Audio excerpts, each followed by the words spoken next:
Yo! Hello, everyone. Oh my goodness. My name is John. My name is Arvin for the sixth time. For the 6th season. Yeah, 51st episode today. There are insects that don't last 6 seasons.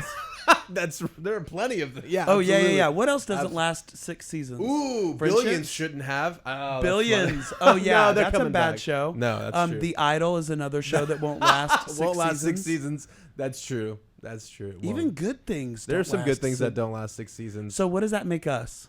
A fair thing. Some good, some bad. A little bit of all of it. That's good. Yeah, I like that. For that's a all of you generous people way. who think we are fair, thank you, because I feel like we could do fair the rest of our lives. I'm good with that. Capital F. Call us my fair men.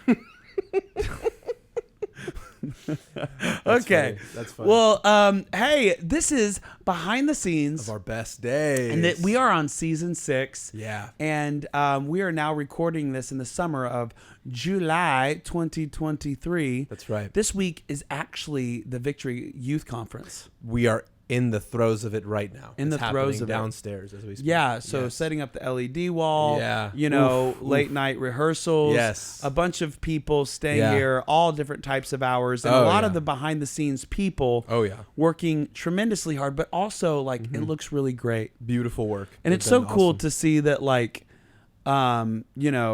I think youth are like the heartbeat of God. Yeah, that's really true. You know what I mean? Yeah. I just feel like there's a purity of when they're just Yeah. going nuts for Yeah, Jesus. yeah. And then like 2 minutes later, like Yeah. trying to make out with a girl in the Sure, hallway. sure, and you're sure, like, sure. what Yeah. are you doing? Get back in there, man. Get back in there. Yeah. That's the downbeat of the heartbeat.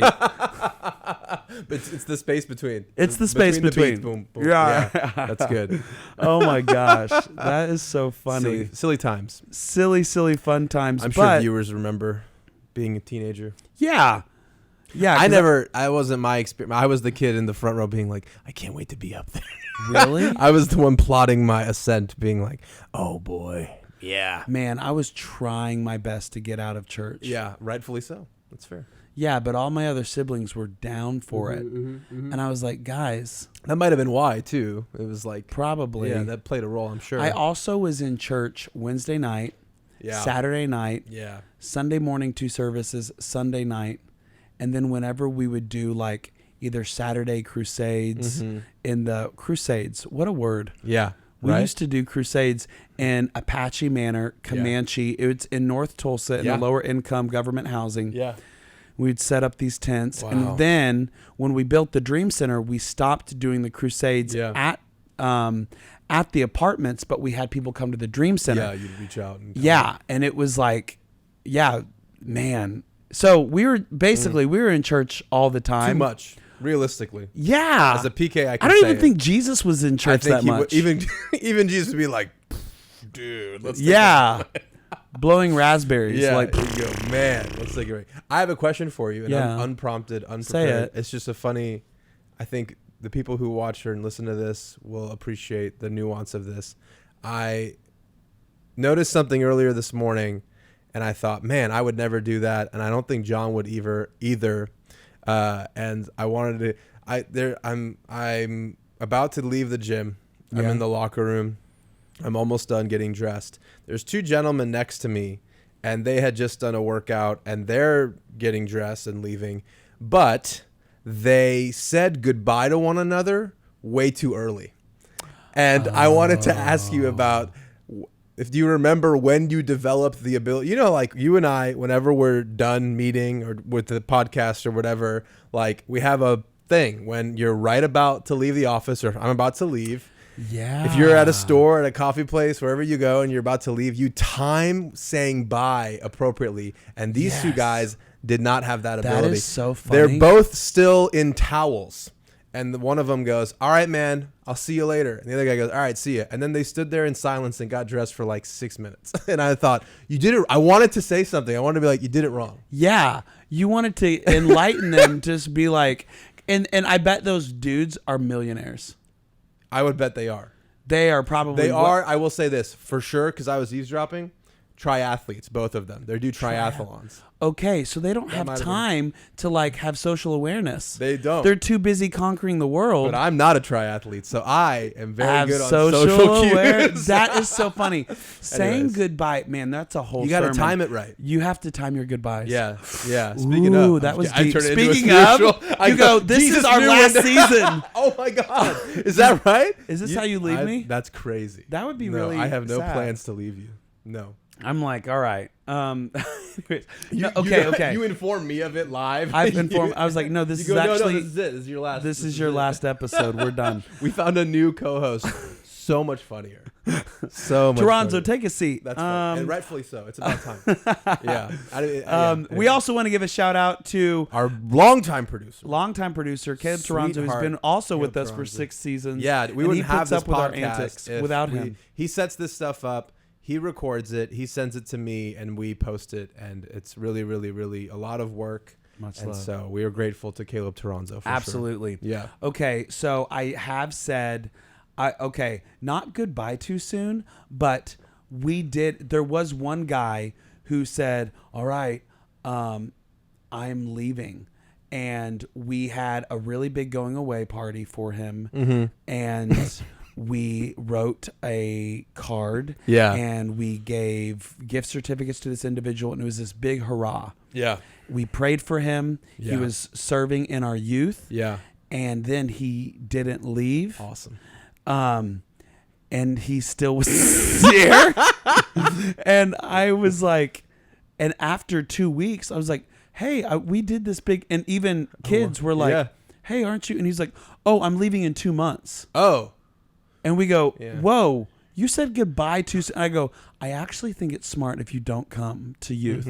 Go to the midweek adult service. And I was like, because I feel awkward with weird. You around. Yeah. And he was just like, oh, I just wanted to make sure that everyone like had a chance to say goodbye. For 2 months? For 2 months. And so I asked him to not come back. Right. I think that's smart. And I was like, man. For the kids, too, that are saying bye. Then the last week he was there, and he was like, hey, we're doing a going away party thing for me. Double jeopardy. I already did it. I was like, and he made me feel bad. And he was like, why aren't you going to come? I was like, because we did a thing for you there. 2 months ago. And he did this big invite on social media. Wow. And he did a poll.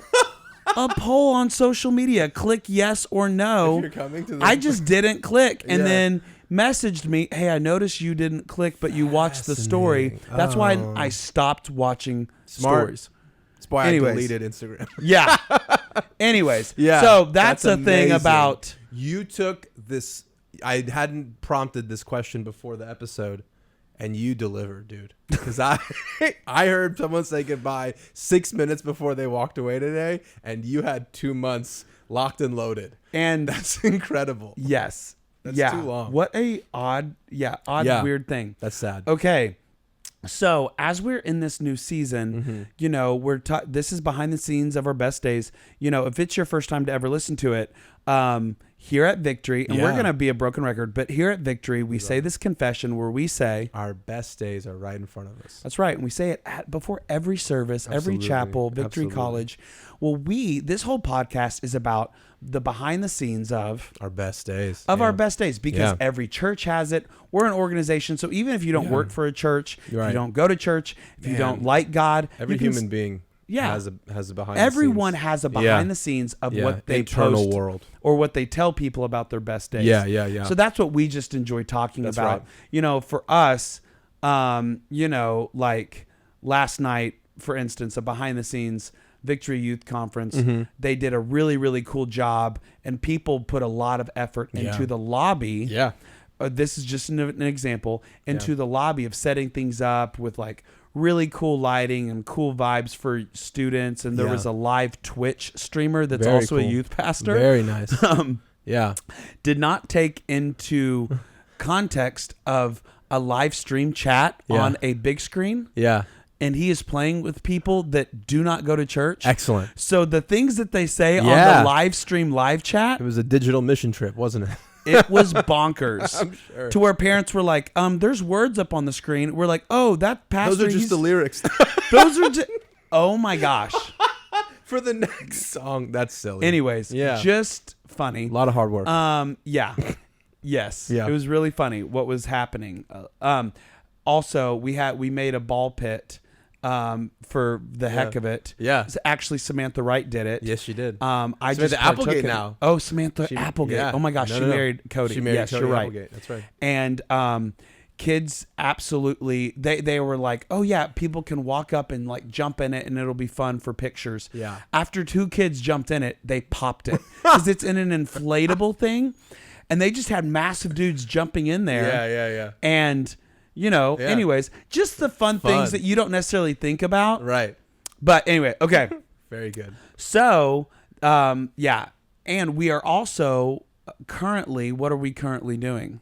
We are prepping for several things at once, but the most forthcoming is fall film. Fall 2023 fall film this October, I believe. Yeah, man. Yeah. Very exciting. We're really, and just a snippet, tidbit, story. Yeah. You want me to do it? I mean, but like Very not small. giving things. No. Yeah, I won't okay, give the go. title or anything. It's about mental health. Mm-hmm. It's about the way we digest the world around us internally. It's very much behind the scenes. It's a podcast made into a film. Yeah, precisely. Yeah. And it'll be very, you say this word a lot, edutainment, educational and entertaining. Yeah, edutainment. Edutainment. And I think that checking those 2 boxes is a fun challenge, and having a nice, we are balancing on the high wire between those 2 poles. Right, because we're showing it in a church service. Yeah, so it's got to work on a Sunday. So it has to work on a Sunday, and here's the thing about the films that we do, people who make Christian films don't have to think about this. Mm-hmm. Ours have to set up a altar call. Yeah. And not just any altar call, an altar call for Pastor Paul Daugherty. Yeah, absolutely. Our pastor, him and Pastor Ashley, really, they're the ones allowing us to do this. They're the ones taking a risk. For sure. And, we felt to start doing this about 6 or 7 years ago, about doing parables, modern day parables of biblical principles. Yeah. And so he has allowed us to do this, which is why incredibly we get generous. to do it. Absolutely. Very helpful. But also he's like, hey, at the end, I want to be able to do an altar. Absolutely. Where people can make a decision. Yeah. And I'm like, man, people who create films do not have to think that in the back of their mind. Yeah. But then also at the other hand, you don't want to like do a film of a story. Just a video sermon. A video sermon. Pretty much. But like, I was also going to say, you don't want to do a film that is just so like, Jesus is the way. Right. God is the answer. Problem, answer, no work in between. Nothing. Right. Yeah. Right. Yeah. Because I feel like that's not good art. No. And even God would turn up his nose at it. The Bible's not written that way either. The Bible isn't written that way. Yeah. That wouldn't even pass. The Bible wouldn't pass that test either. So like people out there who are making Christian films that are cringy. Yeah. And people are like, man, why is it that these films are cringy? Mm-hmm. They are cringy because they are not keeping things hidden. Mm-hmm. One of my favorite scriptures is in 2 Peter, and it says this: I will reveal things to you in stories. Isn't that such a cool? Absolutely. It says, I will reveal things to you in stories. I will speak things to you that have been hidden since the beginning of time. Beautiful. That is one of the most beautiful scriptures for parables. Absolutely. That I've been like, okay, there it is. Yeah. Like, God hides things for us because he wants us to seek. Pursue it. Seek, absolutely. Pursue, and find. That's the excitement of faith. It's not exciting if everything is told to you. Sure. We don't watch movies or shows on different platforms if we can figure it out. Yeah, exactly. So why would we expect that that's literally faith. Right, It's trusting God. Right. And so anyways, sorry, we could go off the deep end on this, but like, of course, very passionate about this. Yeah, I'm very passionate about. So we have to have this for a church audience. So like, can't be explicit. Right. We're allowed to talk about certain subject matter that is a little edgy, but like it can't be too edgy because it's church. You don't want to lose people. You don't want to lose people. Yeah, you want them to get but the then message. it also has to end with an altar call. Yeah. But then we don't want it to be cheesy. Right. Yeah. you know, That's a muscle. it is a thing. Yeah, there you got to is get a strong. box that you're having to work with that is unique. Yeah, but I'm very grateful for it because I am too. I'm like now and lately, at least in my opinion, my humble opinion, I could be very wrong. There was that box at first, make sure it's good for this audience. Then after that, it was like, make sure it's good for this audience and like entertaining. And like, so if someone doesn't know what victory is and they stumble upon this on YouTube or another streaming service, they go, oh, that's like fun to watch. And now there's this third box that you and I have each contributed to building, which is like, as individual people, it has to check an internal box. Yeah. Where it's like, this has to excite us. And that's actually the hardest box to check. Because honestly, you can have a half-hearted thing that, and I think a lot, and I don't want to make fun of any Christian film specifically, but they have a reputation for a reason. But it's like, this has to be biblical truth that we as two men have digested ourselves. Right. And so that when the person encounters the context that he's in or that she is in, we have felt it. And if you haven't felt it, you have. I remember, can I tell you a 30-second story? I made a short film while I was at the last semester of college about, we had done several videos and they were all comedic and people thought they were so funny. Privately, I was dealing with a lot of fear and depression about what was going to happen in my life after school. So then our president was like, I want to do a chapel about depression. And I go, okay, great. I'll make a video about being a funny person on campus and people interacting with me, because there's like a campus of a few thousand people. They all think they know me because they see me on chapel videos. I'm like a video that secretly it could be me that's very depressed and you don't know.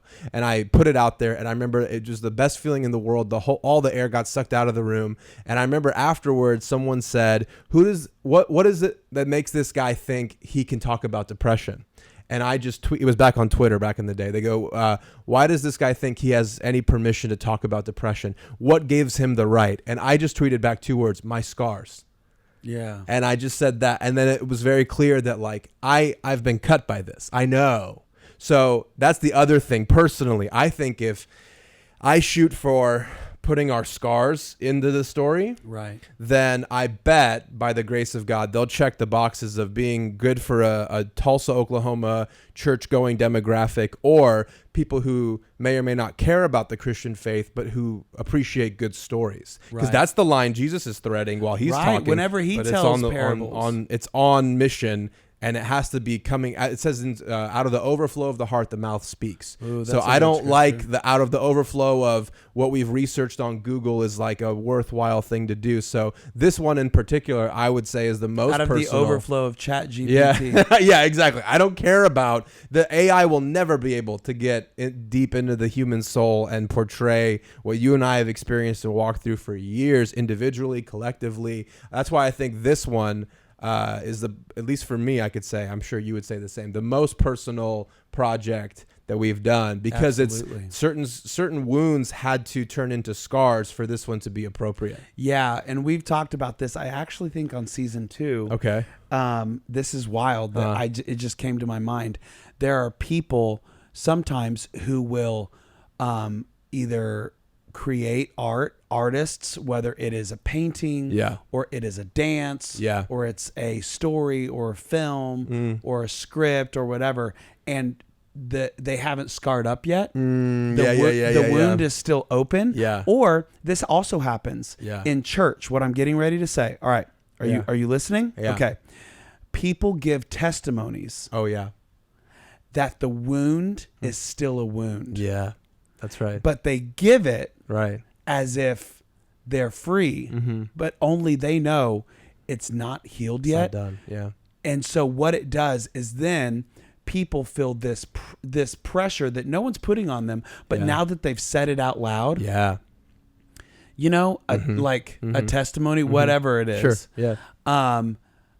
And so I even think that, you know, wisdom comes even from the mother of Jesus, Mary, about how there are certain things that God told her. And she said she pondered these things in her heart. Yes. Which means there are some things that were told to Mary that no one was ever going to find out, that she was going to keep to herself. Yeah. And then there was other things that she would tell. Right. that God did. She did it boldly, confidently.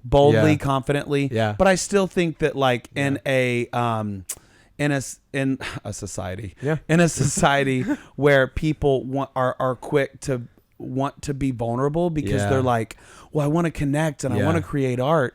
I'm like, whoa. Is this a scar? Or are you sharing out of a wound? Are you demanding attention? Because now you're militarizing your wounds. You're victimizing yourself now. That's a problem. Yeah. Man. Not good. Yeah. Yes. Okay. So all of that to say, one thing that me and Arvin have been sharing about is, this, Pastor Paul and Pastor Ashley have been on sabbatical, which I think is so important. Super smart. If you are working at a ministry, you need to support your leadership going on sabbatical because you are under their anointing and their covering. Yeah. And so if they're dilapidated, right. if they're spiritually distraught, trickle down. if they're running on empty, guess what? You're under that covering. Yeah, that sucks. And so you actually need to support your leadership if they go on vacation, if they're spending extra time with their spouse or with their kids. Thank God. Beautiful. That's the type of leadership that you're under. Yeah, and maybe if you're not even a leader, but you're hearing this, you should probably do that too. There are people listening that need to do that. Maybe you need to turn off this podcast and take 5 minutes. Take 5 minutes and just breathe and then come back. Yeah. Welcome back. Welcome back. All right, we're glad you're here. Yeah. So anyways, well, while they were gone, we did this 5-on-5 sermon where we had 5 speakers that are basically pastors throughout Victory, and they spoke 6 minutes. Yeah. Everyone went over. Sure. Are you kidding me? Everyone loves to hear I think that's voice. why you say 6. That's why you say 6 minutes. Because in reality, Yeah. But anyways, one of the things that me and Arvin were kind of digesting out of one of the sermons was the story of Jesus's first miracle and how it kind of relates to life.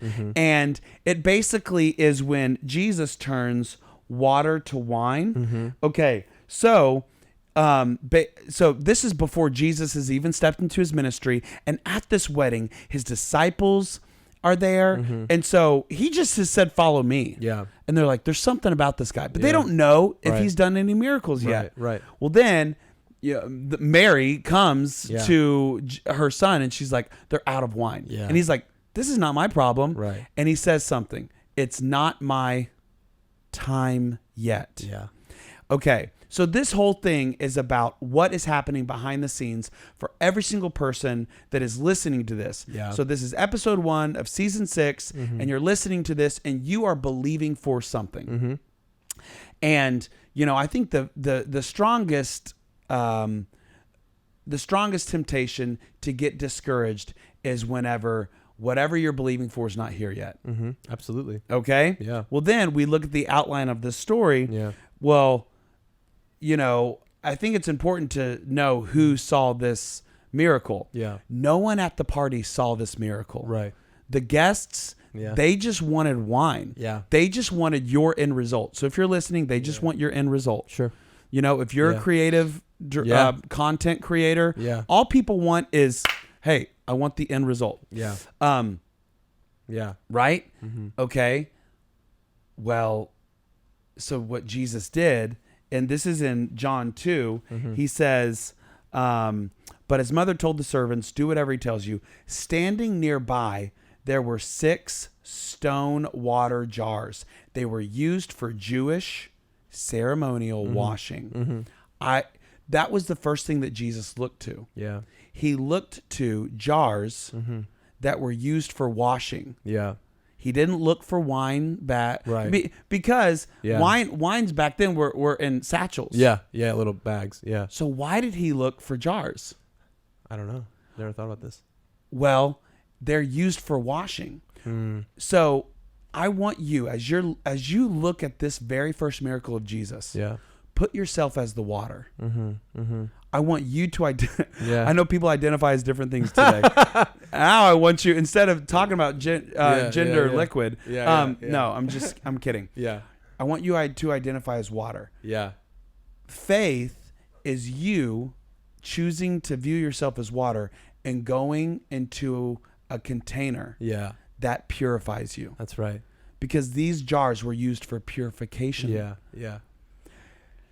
They went in for purification. All of this happened behind the scenes. Right. The master of the party didn't know about it. Right. The guests didn't see this. Mm-hmm. So you are in a purification process. Yeah. Something that God is building. Most people don't have the structure to carry the thing that they're praying for. That's right. Wow. Right? Yeah. So what God is doing is he's building you as this jar of water to carry your end result that you're believing and working so hard for. It could be a movie script. It could be whatever it is that you're believing for, a business acquisition. Right. Okay. Right. So Jesus told the servants, fill the jars with water. So fill these cleaning jars, these jars used for purification. Yeah. When the jars had been filled, he said, now take some out to the master of ceremonies, dip it out.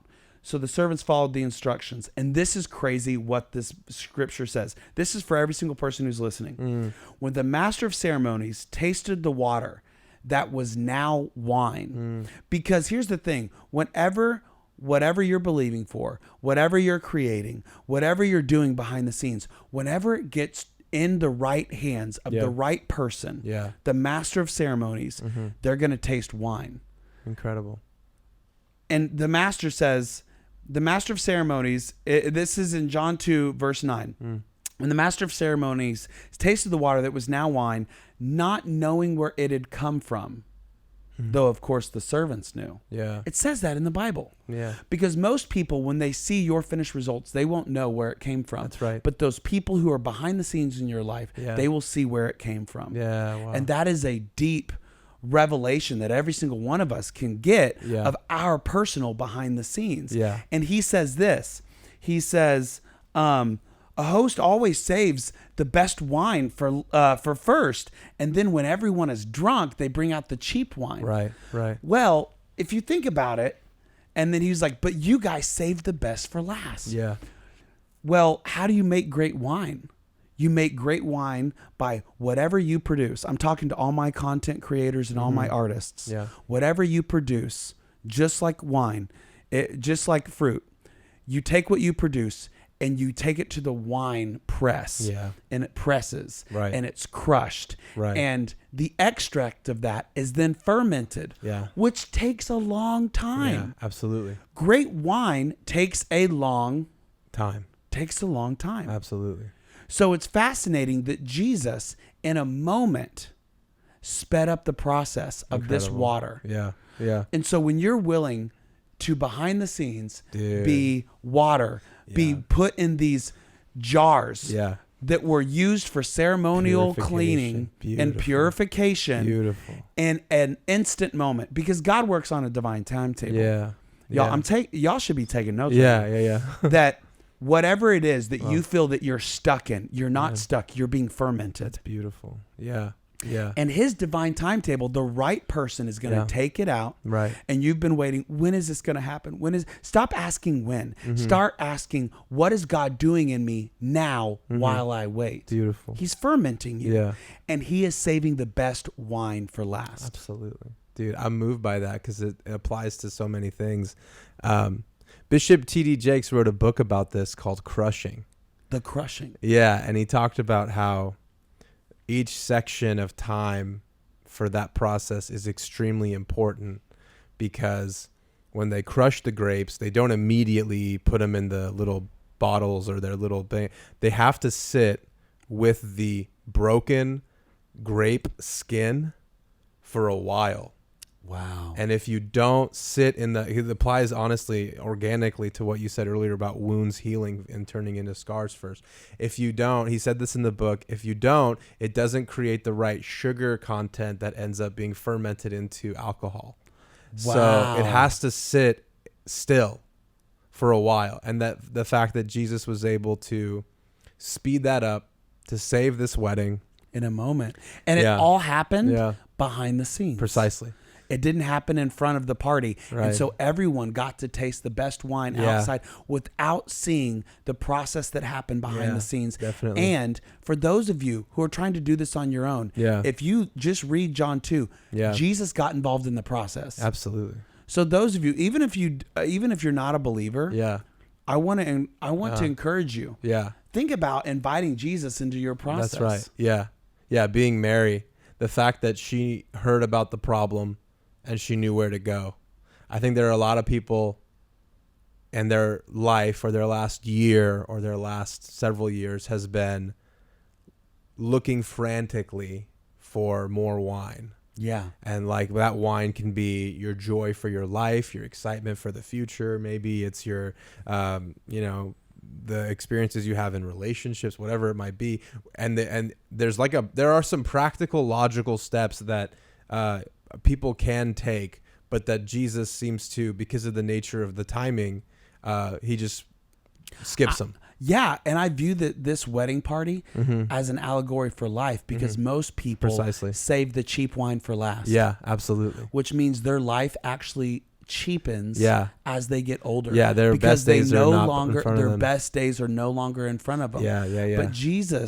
But then the master is like, you guys saved the best wine for last. That's beautiful. This is for all of the listeners. Yeah. Is that Jesus is saving your best wine for last. It's beautiful. Your best days haven't happened yet. Yeah, that's right. There is a version of you you've never met. Yeah. And I think that is very, very beautiful. It's not going to be easy. There's going to be waiting and fermenting and crushing and extracting. Yeah. But it's all worth it. Absolutely. And what is also beautiful about this is you have to know who was there that saw the miracle. That's right. It was the disciples. And it said that this established his divinity. Yeah. I believe he also did it to show the disciples what takes a long time when I get involved. Right. Can be miraculous. I can do it faster. I can do it faster. That's beautiful. And then you look at every disciple, those that were martyred, those that, stepped up in the book of Acts, and those that disappeared, and, all of those things. It's just unique. It was the disciples, Mary, and the servants. Yeah. And I always have wondered, I wonder where those servants, what happened to them after that party. Absolutely. Where did they go? No, really. Because they also were the first ones to witness the miracle. Yeah, they're the one dipping it out, seeing the color of the thing change. That's crazy. That's also to a word to all of those who serve in the church. 100%. Yeah, to all of the volunteers, the dream team people. If you serve behind the scenes, you get to see the water into wine moment. That's right. And I just want to let you know, make sure that you take your time to really think, man, God, thank you for making me a servant in the house of the Lord, that I get to serve this church, that I got to see the water to wine moment. Right now we're in an era where even if you're not on staff at a church, just the spirit of the age is, if you're a servant at this wedding and you find out they're out of wine, there are a lot of people who think I can get attention telling people they're out of wine. I can embarrass the MC. I can embarrass the bride and groom. I can get attention because I have information that they don't have. Wow. Whereas if they would not get distracted by the opportunity to cancel somebody, if they sit still, they can watch Jesus do something. They can be right up close to something and they can take part in it. And they saved the wedding as much as Jesus did, because he didn't lift a finger. They're the ones who poured the water into the thing. And I think that's the best picture. So I think about people who, myself included, where when you look at whether it's a ministry organization or you look at an institution in society or you look at your own life, you're looking for a way. I think, and the unfortunate thing is that it works often enough in the world that people tend to think this is how they can get attention or get their way. They can manipulate and connive their way into being the person that gets attention or whatever by talking about, well, I know some secrets about what's going wrong at this wedding. Let me tell you about what this person said in private. Let me tell you about this. I speak in tongues. Yeah, but you gossip in English. Yeah. Exactly. The stuff that they it almost makes them feel proud to. And if I'm transparent, at times I have felt like, oh, I know stuff about people. That gives me power, and it's like, but that is such an abysmal amount of power compared to, I could be the person who pours water into this jar, these stone jars.